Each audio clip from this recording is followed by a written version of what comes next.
سورۃ لہب کی جو سٹوری ہے وہ کیا ہے، آج ہم وہ سننے والے ہیں۔ ایک بات ہے قرآن کی، یہ کوئی قرآن نہیں ہے، یہ بس جھوٹی شاعری ہے، محمد کی شاعری۔ یہ بات ہے اس آگ کی جو لگائے گی ایک بیوی اپنے شوہر کے لیے۔ محمد کے درد سے مجھے سکون ملتا ہے۔ غلاموں، یہ کانٹے اس کے گھر کے سامنے بچھا دو۔ یہ کہانی ہے اس انسان کی جس نے رسول اللہ کو بھرے بازار میں رسوا کیا۔ مکہ والو، اس کی بات مت سننا، یہ میرا بھتیجا محمد ہے اور یہ دیوانہ ہے، دیوانہ۔ وہ دیکھو، یہ بات ہے سورہ لہب۔ تبت يدا أبي لهب وتب۔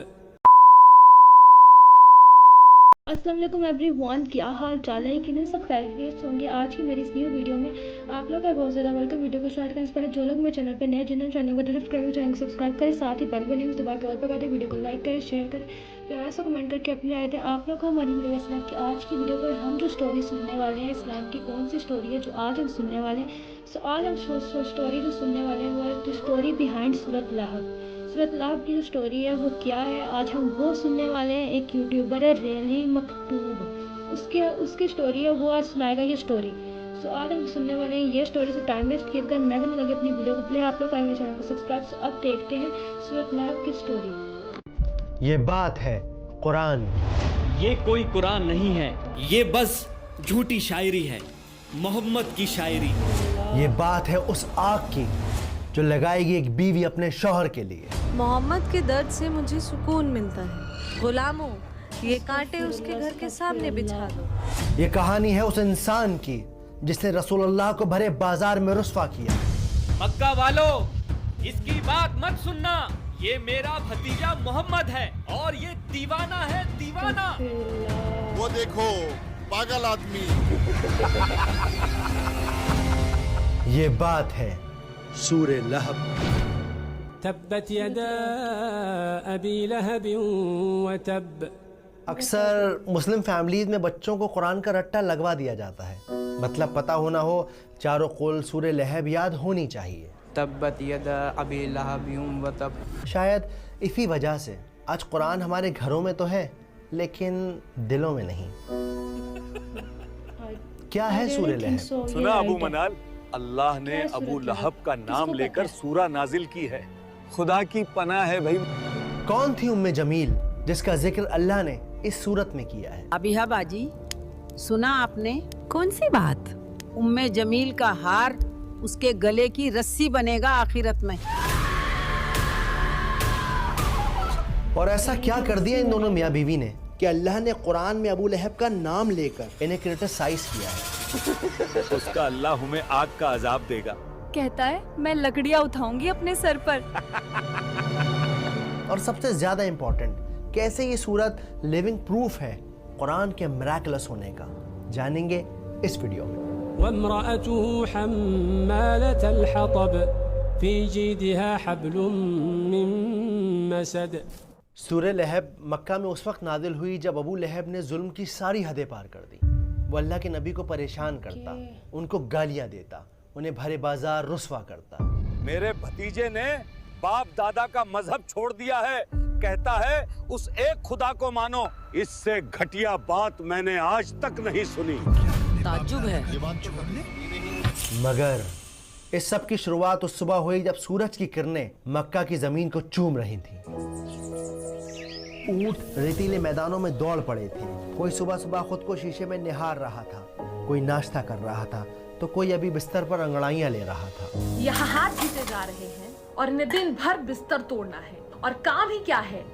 اے جی، اب سوتے ہی رہو گے کیا؟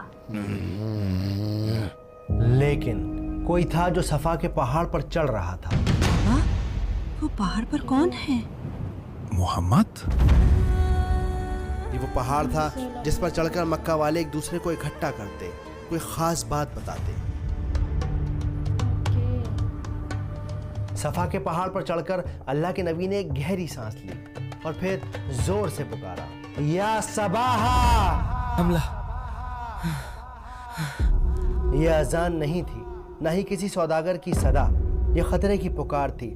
اس کا مطلب تھا کہ اے لوگوں اٹھو اور میری بات سنو، تم پر ایک خطرہ آن پڑا ہے۔ लगता है कोई मुसीबत आई है। लोग अपने घरों से, अपनी दुकानों से, अपनी बातों से निकल पड़े और फिर जब सब लोग सफ़ा के पहाड़ के नीचे जमा हो गए तो अल्लाह के नबी ने उन सबको एक नज़र देखा और फिर इनसे एक सवाल पूछा कि लोगों, अगर मैं तुमसे कहूं कि इस पहाड़ के पीछे दुश्मन की फौज तुम पर हमला करने आ रही है, क्या तुम मेरा यकीन करोगे? लोग चिल्ला उठे। हाँ, बिल्कुल करेंगे, क्योंकि आप सच्चे हैं, आप अमीन हैं, आप सिद्दीक हैं, आप मोहम्मद हैं। इन सब लोगों के जवाब सुनकर अल्लाह के नबी एक लम्हे के लिए रुके और फिर उन्होंने इन सब से कहा कि ए लोगों, मैं तुम्हें खबरदार करता हूँ उस आने वाले अजाब से जो बड़ा सख्त है, और इबादत करो उस एक रब की जो सारी कायनात का मालिक है। ये बात सुनकर अचानक वहाँ की हवा बदल गई, उनके चेहरों पर चीखता सन्नाटा छा गया। वो सब एक दूसरे को हैरानी से देखने लगे। ये क्या कह रहे हैं? ताज्जुब है। ये बात तो कभी सुनी नहीं। तो क्या अपने बाप दादा का दीन छोड़ दें? अपने खुदाओं को नाराज कर दे। और फिर एक आदमी खड़ा हुआ, गुस्से और नफरत से भरा हुआ। वो चिल्लाया, भतीजे, तब्बन लका अली हाजा जमातना। अरबी की इस इबारत का मतलब था कि सत्यानाश हो तेरा, टूट जाएं तेरे हाथ। क्या तूने हमें इसीलिए यहाँ जमा किया है? यह आदमी और कोई नहीं बल्कि रसूलुल्लाह का चचा अबू लहब था। उसकी बद्दुआ आसमान से टकराकर वापस उस पर आ गिरी।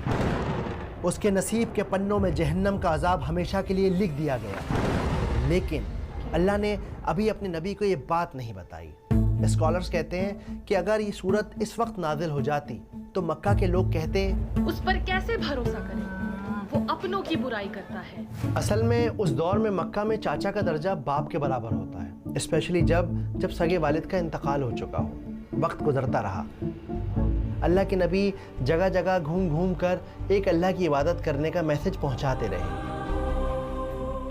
लेकिन अबू लहब वो आप सल्लल्लाहु अलैहि वसल्लम के पीछे पीछे जाता। अब ये कौन सी नई शायरी ले आया है? यहाँ तक कि वो बाजार के शरीर लड़कों को मोहम्मद सल्लल्लाहु अलैहि वसल्लम के पीछे लगा देता और उनसे कहता कि इनको पत्थर मारो, मारो मारो, लेकिन इसका जुल्म यही नहीं रुका। इसकी बीवी यानी रसूलुल्लाह की चाची उम्मे जमील, जो कमाल की खूबसूरत औरत थी, नए नए तरीकों से नबी को परेशान करती। आप सब तो मक्का के बड़े सरदार हैं, फिर अहमद का बॉयकॉट क्यों नहीं करते? सही कहा, बॉयकॉट करो उसका। हाँ, बॉयकॉट करो उसका। सही कहा, हाँ, बॉयकॉट करो उसका। और हद तो जब हो गई जब इसने अपने दोनों बेटों को यह हुक्म दिया कि वो अपनी बीवियों को तलाक दें, क्योंकि इन दोनों की बीवियां आप सल्लल्लाहु अलैहि वसल्लम की बेटियां थीं, उम्मे कुलसुम और रुक़ैया रज़ियल्लाहु ताला अन्हा। तुम्हारा चेहरा भी मुझ पर हराम है अगर तुमने अपनी बीवियों को तलाक नहीं दिया।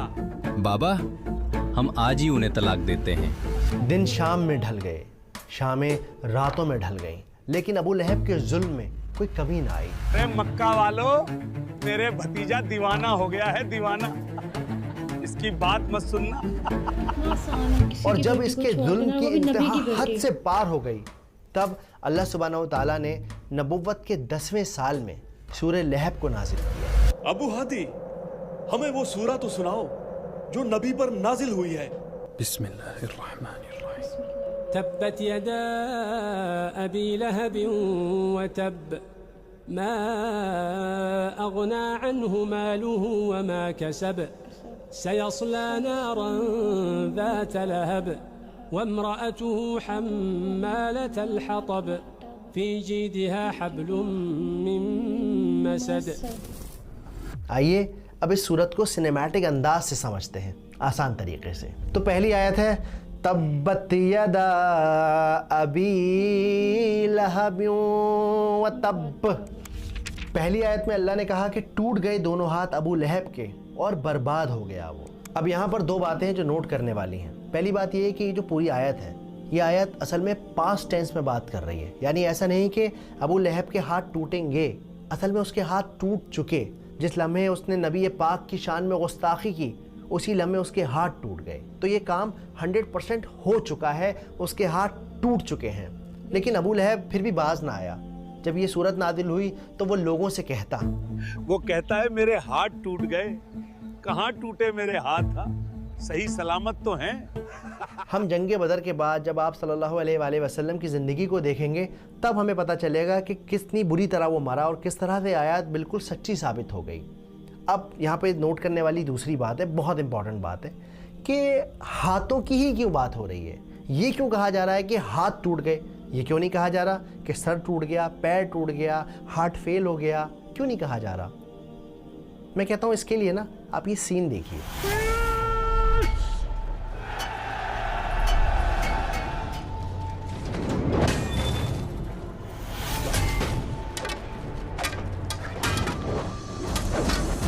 چلیے اس سین کو ایک بار پھر سے دیکھتے ہیں. اس سین میں آپ نے نوٹس کیا ہوگا کہ کیسے ایک سپاہی نے, ایک فائٹر نے اپنے ہاتھ میں ایک تلوار لی ہوئی ہے اور دوسرے ہاتھ میں خود کو بچانے کے لیے اس کے پاس شیلڈ ہے, ایک ڈھال ہے. تو اگر کسی انسان کے دونوں ہاتھ ٹوٹ جائیں گے تو کیا ہوگا؟ نہ تو وہ وار کر سکے گا اور نہ ہی اپنا بچاؤ کر سکے گا. تو پھر ان دی اینڈ آپ برباد ہو جاؤ گے, ختم ہو جاؤ گے اور اگلا حملہ پھر آپ ہی کے اوپر ہوگا.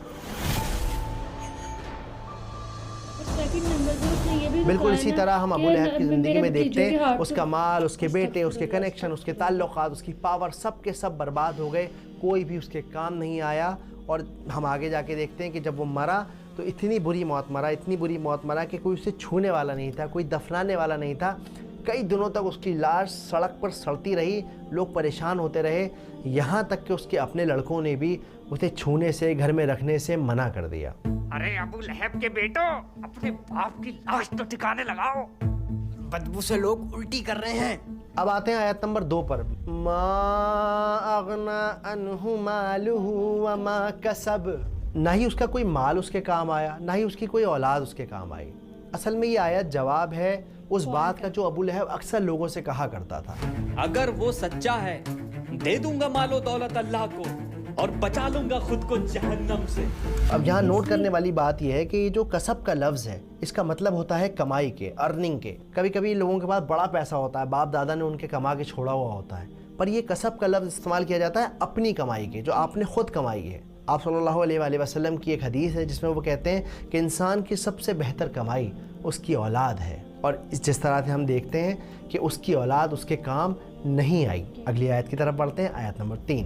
سَيَصْلَىٰ نَارًا ذَاتَ لَهَبٍ. کہ ابو لہب جہنم کی آگ میں جلایا جائے گا جو بھڑک رہی ہوگی, شعلے والی آگ ہوگی. اب ہم بڑھتے ہیں چوتھی آیت کی طرف جو ہے وَامْرَأَتُهُ حَمَّالَةَ الْحَطَبِ. اور اس آیت کا مطلب ہے کہ اس کی بیوی اپنے سر پر ایندھن اٹھائی ہوگی. ایندھن کیا؟ کہ وہ لکڑیاں ڈھو رہی ہوگی جہنم کے اندر. اس کا کام یہ ہوگا کہ جلنا تو ہے ہی ہے اور ساتھ میں آپ کو جانا ہے, اس کو جانا ہے اور جا کر یہ لکڑیاں لے کر آئے گی اور اس آگ کے اندر لکڑیاں ڈالے گی. تو جب ہم آگ میں لکڑیاں ڈالتے ہیں تو کیا ہوتا ہے؟ آگ اور تیز ہوتی ہے, تو اپنی آگ یہ خود بخود جلائے گی. لیکن یہاں مزے کی بات یہ ہے کہ اللہ تعالیٰ یہ بھی کہہ سکتے تھے کہ وہ جہنم میں جلے گی, وہ جہنم کا عذاب زندگی بھر جھیلتی رہے گی. یہی کیوں کہا کہ وہ لکڑیاں لے کر آئے گی؟ دیکھیے یہاں سمجھنے کی بات یہ ہے کہ وہ اپنی زندگی میں کیا کرتی تھی. آپ فکر نہ کریں, اب جو میں کہتی ہوں وہ کرتے جائیں بس. تو وہ اس دنیا میں اپنے ہسبینڈ کی نفرت کو فیول کرتی تھی, اس آگ کو بڑھانے میں اس کا ساتھ دیتی تھی. اسی وجہ سے اللہ سبحانہ و تعالیٰ نے آخرت میں اس کا عذاب یہ رکھا ہے کہ جاؤ جا کے لکڑیاں اٹھا کے لے کے آؤ, ڈھو اپنے سر پہ اور اپنی آنکھ کو خود بھڑکاؤ. اب یہاں پہ ایک اور ضروری بات ہے, بہت ہی امپورٹنٹ بات ہے. جب بھی آپ نماز میں سورت کو ریسائٹ کریں تو ایسا نہیں کہ آپ گئے وَامْرَأَتُهُ حَمَّالَةَ الْحَطَبِ. نہ, ہمہ ایک پاورفل لفظ ہے, بہت ہی زیادہ اس کے اندر اثر ہے, ویٹ ہے. تو آپ جب بھی پڑھیں گے آپ کو اس پہ زور دینا ہے. وَامْرَأَتُهُ حَمَّالَةَ الْحَطَبِ. آیت نمبر 5 کی طرف بڑھتے ہیں جو ہے فِي جِيدِهَا حَبْلٌ مِّن مَّسَدٍ. اور اس کے گلے میں مونج کی رسی ہوگی, یعنی ناریل کی چھال والی رسی ہوگی. یہاں پر جیدیہا کا جو لفظ ہے, اس لفظ کا استعمال ہوتا ہے خوبصورت گردن کے لیے, ایسی گردن جو زیور سے لدی ہوئی ہو. کمال کی بات یہ ہے, مزے کی بات یہ ہے کہ رسی کا ذکر کیوں ہے اور گردن کا ذکر کیوں ہے. تو اس کے پیچھے کی بات یہ ہے کہ جمیل ایک خوبصورت سا اپنے گلے میں ہار پہنا کرتی تھی. وہ مکہ والوں سے کہتی تھی, اپنے نوکروں سے کہتی تھی, عام لوگوں سے کہتی تھی मेरे गले का ये हार मैं उसको दूंगी जो मोहम्मद के खिलाफ खड़ा होगा, मेरा साथ देगा।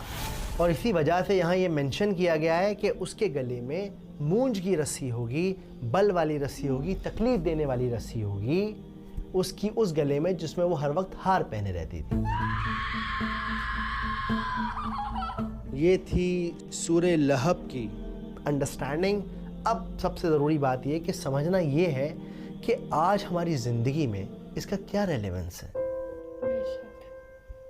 जो मैं समझाऊँ उस हिसाब से बताता हूँ कि सबसे पहली बात तो ये कि सूरत इसलिए नाजिल की गई है कि वो जो अल्लाह के नबी का दुश्मन है वो अल्लाह का दुश्मन है। जिस स्पीड से वो अल्लाह के नबी की तरफ बढ़ रहा था जुल्म करने के लिए, उससे कहीं गुना ज़्यादा स्पीड से अल्लाह का अज़ाब अबू लहब की तरफ आ रहा था और आ चुका था, उसे खबर नहीं थी। अब आते हैं दूसरे रेलेवेंस की तरफ जो मैं समझाऊँ, जो आज हम अपनी ज़िंदगी में अप्लाई कर सकते हैं। देखिए, मियाँ बीवी एक दूसरे का साया होते हैं, दोस्त भाई एक दूसरे का साया होते हैं। अब कई बार क्या होता है कि हमारा दोस्त किसी की चुगली करता है, तुझे पता है ऐसा हो गया, अबे नहीं, क्या बात कर रहा है, और बता। अक्सर मियाँ बीवी में भी ऐसा होता है, अपनी ज़िंदगी को छोड़ के दूसरों की ज़िंदगी में बड़ा झांकते हैं। अरे फलाने की लड़की भाग गई, तुम्हें पता चला? तो अब ये जो वाइफ है या जो हस्बैंड है, इसे क्या चाहिए, वो उसे गाइड करे, अरे यार ऐसा नहीं करो। लेकिन हम लोग क्या करते हैं, खाली भागी है, अपनी माँ का जेवर तक ले गई है, उस बात में और लुकमा लगा देते हैं, उसको और फ्यूल करते हैं। तो याद रखिए कि जब आप बुराई का साथ देते हो ना, तो जो काम बुरा करने वाले का है वही अंजाम उस बुराई को इनिशिएट करने वाले का है, बढ़ावा देने वाले का है, आइडिया देने वाले का है। उम्मीद करता हूँ कि बात समझ आई होगी, वीडियो पसंद आई होगी। इसके अलावा आपसे एक गुजारिश है, एक इल्तिजा है, एक रिक्वेस्ट है कि अगर हो सके तो हमारी इस कम्युनिटी को ज्वाइन कीजिए। अक्सर लोग पूछते हैं, भाई आपकी वीडियो देख के बड़ा अच्छा लगा, ऐसी वीडियो और बनाइए, अगली वीडियो कब आ रही है? ये थी हमारी वीडियो जिसमें हमने देखा अबू लहब का जिक्र, सूरत लहब क्या थे और अबू लहब कौन थे, सारा कुछ देखा, उनकी बीवी देखी।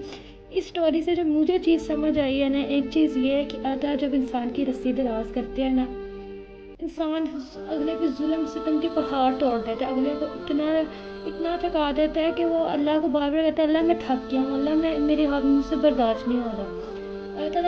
अल्लाह ताला ये बंदा मुझ पर जुल्म कर रहा है, मेरे साथ मुझे हर लम्हा मुझे तंग कर रहा है। इंसान जब अल्लाह को ना भी बताए और अल्लाह को सिर्फ उसके आंखों से आंसू गिर जाए, अल्लाह ताला जब वो सब देखते हैं ना, अल्लाह ताला उस इंसान की तरफ से जितनी उसकी बर्दाश्त होती है ना, उसने जितना बर्दाश्त किया होता है और जिसने जुल्म किया होता है, जिसकी रस्सी दराज की होती है, उसकी बर्दाश्त की सज़ा उससे मिलती है।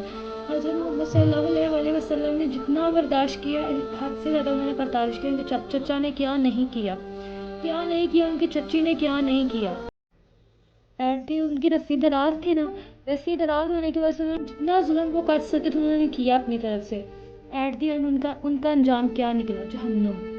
ये होता है इंसान की ज़िंदगी। सेकंड नंबर पर दूसरा जो चीज़ मुझे पॉइंट नज़र आया, ये है कि अबू लहब ने कितनी आसानी से कह दिया कि तुम, अबू लहब और उसकी बीवी ने, कि तुम मोहम्मद की बेटियों को तलाक दे दो, नबी की बेटियों को तलाक दे दो।